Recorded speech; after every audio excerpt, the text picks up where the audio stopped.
Hey guys, I'm the MMA Breakdown. We're doing predictions for UFC 208, Swanson versus Lobov. Follow me on Twitter. My link is in the description at MMA Breakdown 0. And I should also have links there for my UFC 211 picks, as well as a recap video for all of my picks in 2017 thus far on UFC Fantasy. Currently, after UFC on Fox 23, I am just above 300, I think 303 for the year. So check those videos out. But UFC Fight Night 108, Swanson versus Lobov. I like it. I think it's definitely an above average FS1 Fight Night card. And some great matchups on the main card as well as the FS2 prelim card.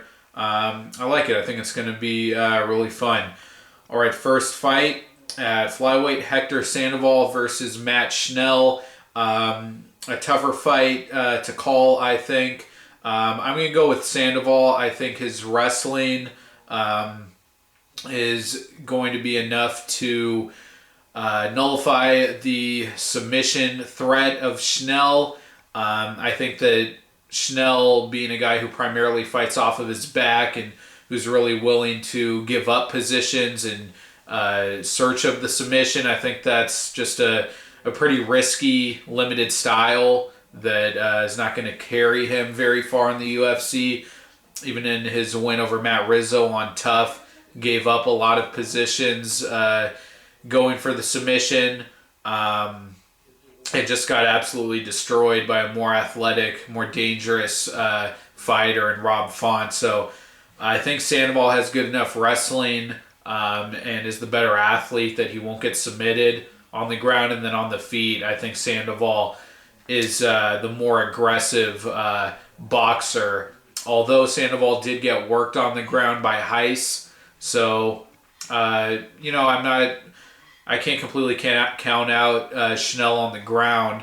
And also, I think it's worth considering the status of alpha male right now. Josh Emmett is coming off of a pretty bad loss to Desmond Green, where he just couldn't get past the length of Green at all and could not get a takedown at all. So, they could...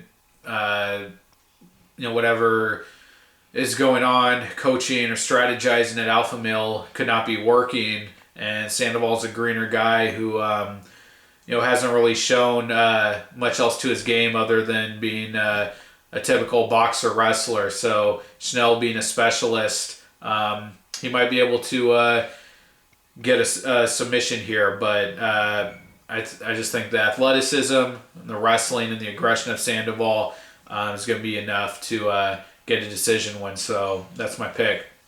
And women's bantamweight, Alexis Davis versus Cindy Dandois. I watched some of Dandois' fights. She is a submission specialist, seemingly a mirror image of Alexis Davis. But I'm going to have to go with Davis. The resume, the level of opposition doesn't compare. Davis has been fighting UFC level fighters and some of the upper level fighters at women's bantamweight. Sarah McMahon, Liz Carmouche, just guy, the names. But Alexis Davis is not a consistent fighter, so I would not completely count out Dandois here. Davis doesn't even have many submission wins in the UFC. I believe only one against Kaufman, but in the fights that she wins, like Kaufman, she doesn't look great throughout the fight. She was getting outstruck in both of those fights. The Carmouche fight that she won was a horrible fight. And in fights that she starts out well in, like against McMahon, locking her up in guard, landing some nasty elbows that McMahon said made her face numb, she ends up getting submitted. So I think she is inconsistent enough that Dandois could come in and beat her on the ground. But I have to take the fighter with the significantly higher level experience. So I'm going to go with Davis. At lightweight, Brian Barbarena versus Joe Proctor. Got to go with Barbarena. He is much more of a round winner than Proctor is. Proctor, I believe, only has like 1 or 2 decision wins in the UFC. The rest of them are finishes, and he really relies on the finish to get the win. But he's just not a round winner. He is low volume, low power. And Barbarena, not much of a finisher, but he's always working, always looking to walk down his opponent, get them in the clinch, and from there he's just got all kinds of tricks and maneuvers. Really focuses on the finer details of the clinch and positioning, the hand fighting, and he throws shoulder strikes from the clinch. Just a constant worker.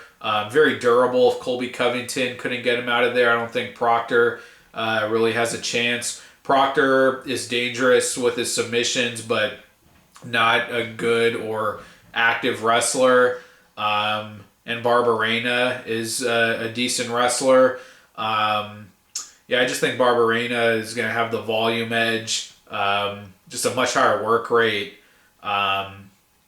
Proctor in fights that he's finished, like Justin Edwards, he was getting outworked, outpointed for the entirety of that fight. Didn't get the submission until like the last seconds of the fight, where he choked Edwards unconscious. It was like one of the craziest come from behind finishes I've ever seen. So Proctor just doesn't score enough, doesn't get enough work done. Barbarena is one of my most confident picks to win by decision. And also Proctor's not very durable. Got destroyed by Magomed Mustafayev, got dropped by Nijum, and Yancy Medeiros got him out of there pretty easily. So another thing to consider. Women's strawweight, Jessica Penne versus Danielle Taylor. This is a real tough one, but I'm going Danielle Taylor. Penne has not proven to me that she can take the fight to the ground against someone who doesn't want to go there with her. She's a good grappler. Went through all the names on Tough. Didn't beat them all, but there's a huge experience advantage here, and Taylor definitely looks still extremely green. But she had that win over Marcos, but Marcos was a wrestler that was trying to take her down, and off of those takedown attempts, Penne was able to out-grapple her on the ground. Taylor's not going to be playing that game. She's going to be circling, staying on the outside, and looking to land those bombs. And while she's not really an effective striker, and she's really low volume, really just looks for those haymakers here and there, I don't know that Penne really has a striking advantage. Penne's tough. She was in there for 3 or 4 rounds against Jacek, but she got mauled every minute of that fight, and Andrade got her out of there in the first. So, Taylor got by Ham. She didn't look good in that fight. Ham had her number in the first round, hit her with some hard shots, but Penne, I just don't trust her striking game. And while she should be a much better grappler and have a big experience advantage, I just don't trust that she can actually get the fight to the ground and bring the ground game to Taylor if Taylor is intent on keeping it on the feet. So I'm going to go with Taylor for a very razor-thin, uneventful decision. A lightweight, Scott Holtzman versus Michael McBride. Seems kind of cut and dry to me. I'll take Scott Holtzman for a decision. I think he's a better striker from what I've seen. I actually wasn't able to find any footage on McBride pre-UFC. The only footage I've seen of his is his debut against Lentz, and he did hurt Lentz in that fight, but for a brief moment, but otherwise just got dominated and looks kind of just to be too tall and too gawky for that division. I don't think his frame is optimal. Is right for the division. Lentz was able to just box him up inside, and really manhandle him on the ground. So Holtzman, with a developing sharp Muay Thai game and some wrestling ability, I think he should be able to outwork McBride. But Holtzman, he hasn't been tearing through guys, hasn't been finishing lately, has been fighting a really low level of competition. And kind of got dominated by Emmett against the fence. Got taken down and hit with some big shots by Emmett. So if McBride just looked bad against Lentz, but is actually a really strong talent, I guess he could win. But I just didn't think he showed any promise at all in that fight. Whereas Holtzman has been looking pretty good, at least against a weak level of competition. So I'm taking Holtzman by decision. At flyweight, Dustin Ortiz versus Brandon Moreno. I think this is an awesome matchup. I think it could be a somewhat competitive fight, but I'm going Dustin Ortiz. I think his relentless, super aggressive wrestling game is just going to be too much for a young green fighter like Moreno, who is hittable, who is susceptible to letting his opponents apply their offense to him. That Ryan Benoit fight, it was a split decision. Moreno still gets hit against Pantoja on tough. Started off well, was going toe-to-toe with him, but eventually wilted, kind of broke down. Pantoja gained an advantage on the feet, was able to get him to the ground, tapped him. Fighting off takedowns from a super aggressive, relentless wrestler like Ortiz, coming off of a good rebound win against Makovsky. I think that's just too tall a task for Moreno at this point. I will give him the advantage on the feet. He's got a pretty nice boxing game. Looked good against Pantoja. Looked good against Benoit. But Ortiz, it's the style matchup. It's too specific and very different from Smolka, from Benoit. So Ortiz by decision. At middleweight, Thales Leites versus Sam Alvey. I know everyone's going to pick Alvey here, and probably by knockout. I think people are really low on Leites after his pretty weak performance against Yoko, but I think Leites, this is his fight to win. Alvey really got lucky winning the decisions against Marquardt as well as Nicholson. His last two fights, could have easily lost both of those fights, and frankly probably should have. The guy, we know of his knockout power, but if his opponents aren't walking right into his shots or standing right in front of him, letting him set up those shots, he is totally uncomfortable coming forward, letting his hands go. If his opponents are hanging out at range and really picking their shots, staying patient and composed, Alvey just could not get his offense going. Marquardt pretty much outpointed him for 3 rounds. Nicholson, a brawler, came in, using head kicks and really sticking to the outside. Alvey's just, his striking game is broken. Leites, we've seen power from him when he comes forward and when he blitzes. He's got some pretty sweet boxing combinations. He almost won the fight against Bisping. That was a split decision win, I believe. But, when he came forward, he had Bisping's head, flailing left and right. He made Bisping uncomfortable. He found his chin. The guy's got power. And if he's able to clinch with Alvey, I think he could dominate him there, if not climb his back and submit him like he did to Camozzi. Theodoro was able to close distance really easily against Alvey and hold him against the fence. Leites is a really skilled submission artist. So I think people are really going to be counting out Leites here, but he's the much more skilled fighter, and Alvey's game, his striking game especially, his inability to really produce offense against more skilled strikers with better distance management has just been really exposed. So Leites by decision, one of my most confident picks. All right, at welterweight, Jake Ellenberger versus Mike Perry. Another tough fight. Ellenberger, he's been mentally weak. He's looked to be not very durable in a couple of fights in recent years. And he's been knocked out by Stephen Thompson. Jorge Masvidal was really pointed on him, although in Ellenberger's defense that was not a clean finish. He got his foot stuck in the cage.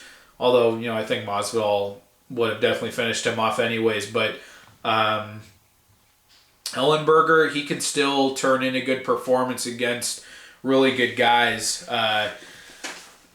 When he's focused, like against Matt Brown, that was a really nice performance. And Mike Brown, after that loss, came right back and fought Cerrone and gave him a hell of a fight. So, Ellenberger can still take out good guys.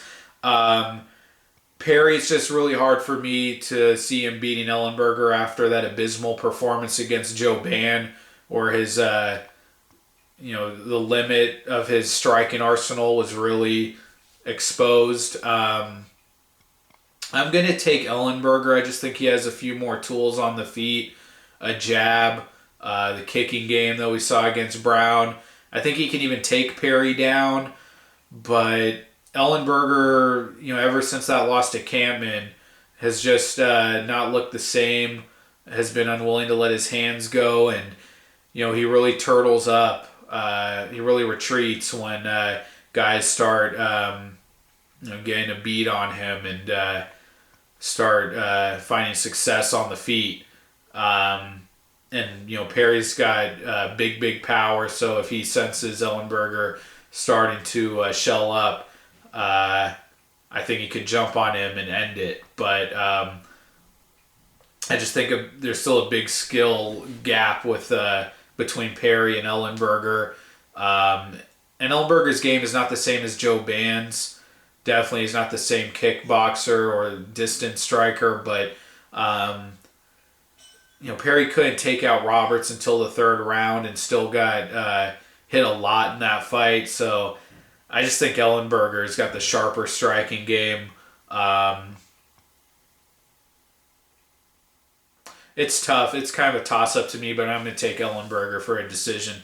At lightweight, Joe Lauzon versus Stevie Ray. I'm going with Stevie Ray because Lauzon's boxing game is just awful. It's abysmal. It's been that way for years and years, and Lauzon just can't seem to fix it. I mean, it's incredible that he was able to put Sanchez down. The first guy to legitimately stop Sanchez with strikes. Is a guy who has terrible boxing himself. But I got to go with Ray because Ray's coming off of a win over a guy who's actually a crafty, skilled striker in Pearson.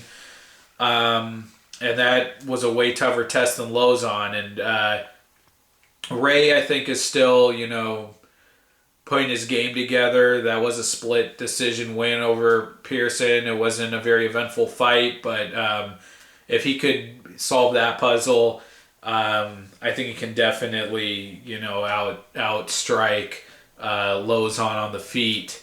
And then on the ground, Lauzon has always been a dangerous submission artist. He had some moments against Held on the ground, but Ray's not bad on the ground either. His first win in the UFC over, I think, Marcin Bandel looked strong on the ground, held him down, and pounded him out.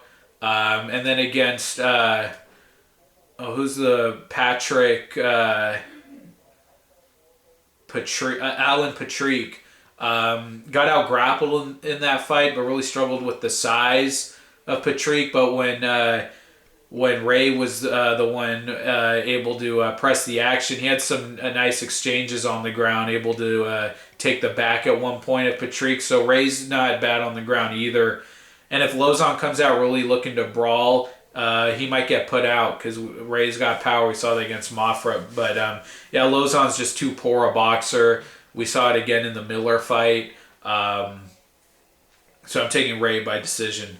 All right, at bantamweight, John Dodson versus Eddie Wineland. I really like what Wineland's been able to do lately. His little resurgence against Mizugaki and Signs.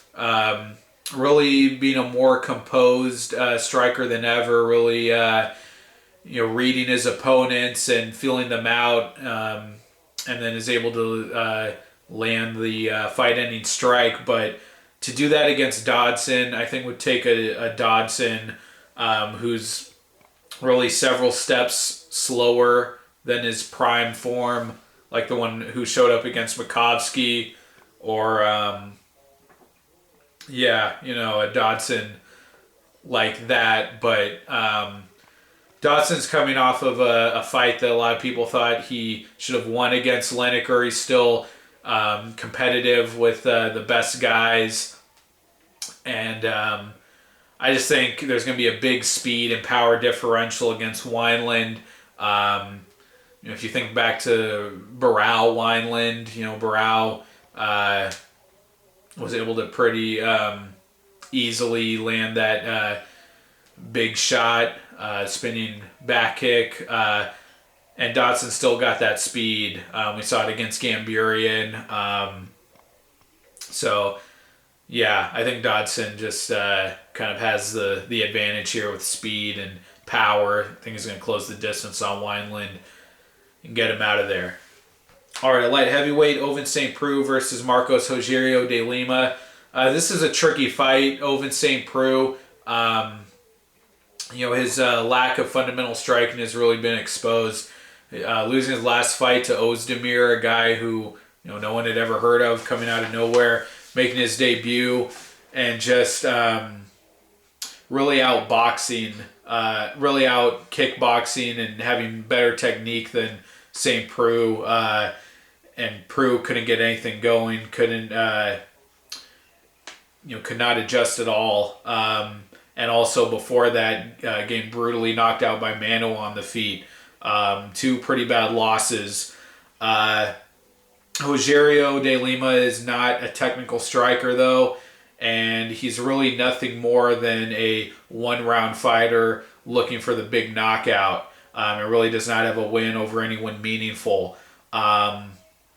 I do think, though, that if St. Preux, comes out not ready for that, De Lima has the power, and has the he can beat St. Preux to the punch. I think it's possible that he could tag St. Preux, get him out of there in the first round, or try to wrestle St. Preux, who still struggles with takedown defense.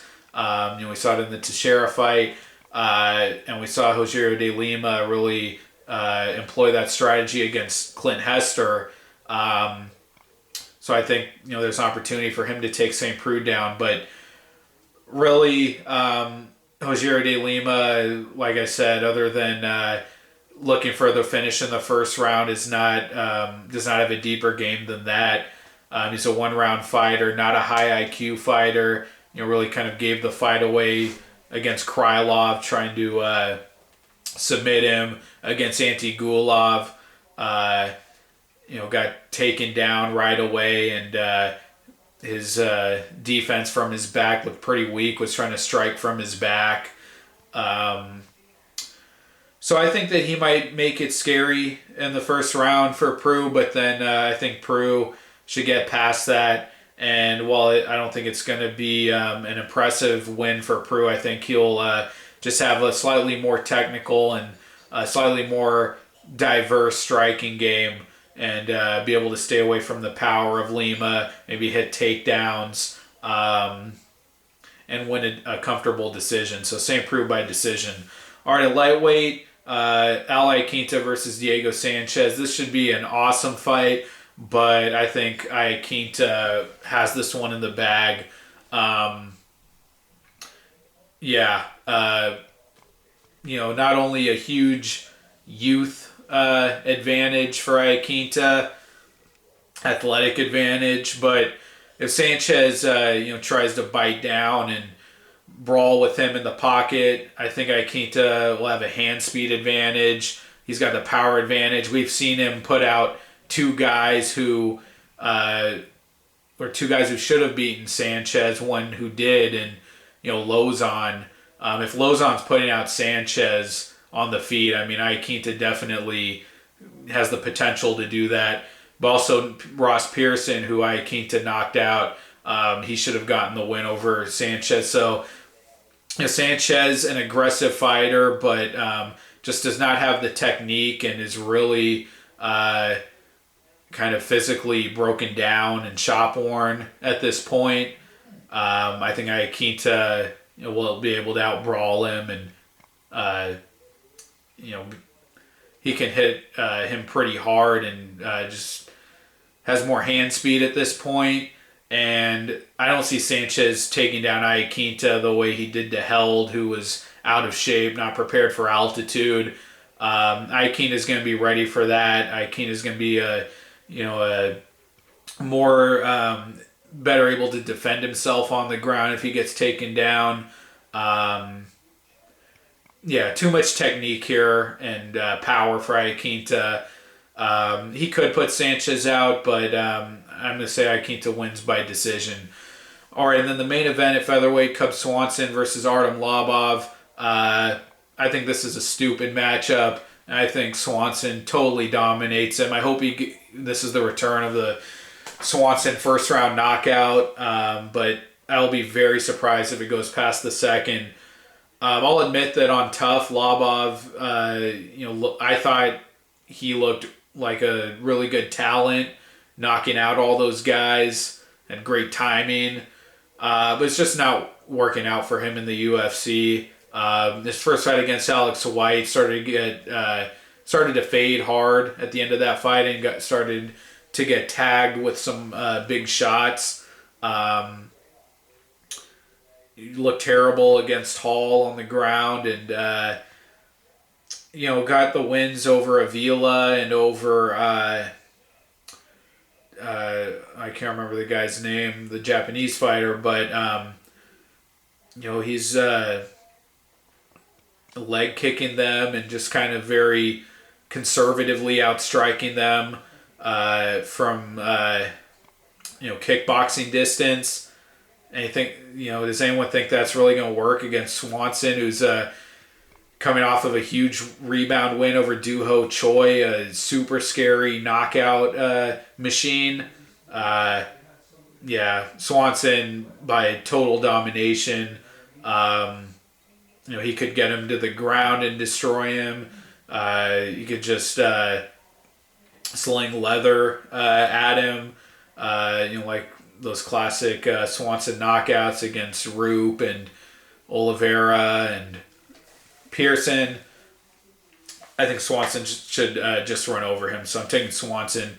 To recap my most confident picks, we're going Swanson, Iaquinta, Dodson, Leites, and Barbarena. I did sound pretty confident about Ortiz, but I don't know, Moreno, with his submission ability and being the better striker, I don't want to make that one of my most confident picks, but that's another one I feel pretty confident about. But those are my 5 most confident picks. Thank you for watching, guys. Again, check the description for links to my UFC 211 picks, my recap video for my UFC fantasy picks for all of my picks in 2017. And I will see you guys in the next video. Thank you, guys. Bye.